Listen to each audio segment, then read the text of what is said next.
Sementara itu pemirsa, masih minimnya serapan daging ayam di tengah pandemi COVID-19 membuat terjadinya oversupply serta harga anjlok. Para peternak menjadi khawatir karena telah mengalami fluktuasi harga ayam yang cukup tajam sebanyak 3 kali. Kepala Bidang Kesehatan Hewan dan Kesehatan Masyarakat Veteriner Dinas Pertanian dan Ketahanan Pangan Provinsi Bali, IGK Nata Kesuma mengakui saat ini terjadi oversupply di tengah serapan daging ayam yang belum optimal. Pada kondisi normal atau sebelum pandemi, produksi ayam mencapai 6 juta hingga 6,5 juta per bulan. Namun pada Maret lalu saat pandemi COVID-19 mulai melanda, serapan ayam menurun hingga 30%. Hal itu karena serapan hotel, restoran, catering termasuk kegiatan rapat instansi menurun. Upacara-upacara masyarakat juga banyak yang berkurang. 30% itu hanya untuk kebutuhan rumah tangga.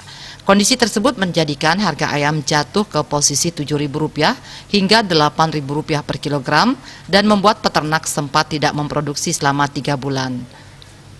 Namun pada Juni saat aktivitas masyarakat sudah dimulai secara bertahap, serapan mulai meningkat tipis. Hal ini kembali membuat peternak tergiur memproduksi lagi tanpa pembatasan sehingga kondisi sebelumnya terjadi lagi, yaitu oversupply. Pihaknya telah berusaha mengendalikan masuk dan keluarnya ayam hidup, namun untuk stabilitas supply dan demand dikatakan tidak cukup hanya dari pemerintah, namun juga peternak termasuk juga integrator. Di pihak lain, sejumlah peternak mandiri menggelar aksi bagi-bagi ayam gratis kepada masyarakat di Tabanan. Pada Kamis hari ini, peternak mandiri kembali mendatangi kantor Dinas Pertanian dan Ketahanan Pangan Provinsi Bali. Salah seorang peternak mandiri, Putu Wismaya Juwade, mengatakan maksud kedatangannya untuk memastikan respon terkait aksi yang telah dilakukan.